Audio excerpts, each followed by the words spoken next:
Alhamdulillah, ne sois pas comme Iblis, qu'Allah nous en préserve. Lorsqu'Allah Azza wa Jalla a ordonné aux anges de se prosterner devant Adam alayhi salam, ils se sont prosternés, illa Iblis. Comme Allah l'a rapporté dans le Coran, ceci est connu. Sauf Iblis. Puisque Iblis, à ce moment-là, il s'est concentré plus sur l'acte en lui-même que sur la grandeur de celui qui donne l'ordre.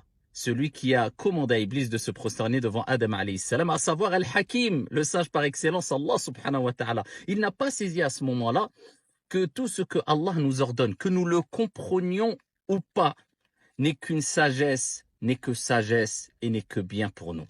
Que nous le comprenions ou pas. Et c'est ce qu'on appelle l'istislam, la soumission à Allah subhanahu wa ta'ala. Allah nous a ordonné, nous disons comme Allah azza wa jalla a dit dans le Coran, lorsqu'il a décrit les croyants soumis à Allah subhanahu wa ta'ala, ils disent « Sami'na wa ata'na » nous avons entendu et nous avons obéi. Cela ne veut pas dire que nous ne devons pas réfléchir, bien au contraire. C'est pour cela que Allah subhanahu wa ta'ala a ouvert la porte à l'ijtihad, à l'effort d'interprétation. C'est pour cela qu'à chaque époque, il y a des savants, etc. Mais, quelquefois, nous avons tendance à nous concentrer plus sur l'acte, en tergiversant, en polémiquant et en jouant quelquefois les grands savants. La tukallif nafsak.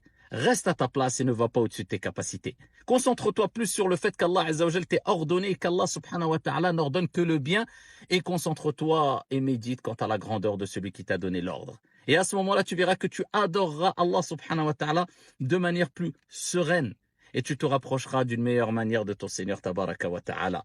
Donc lorsqu'Allah nous ordonne une chose et qu'il n'y a pas d'ambiguïté quant à l'explication, que c'est clair, eh bien dis Sami'na wa ata'na.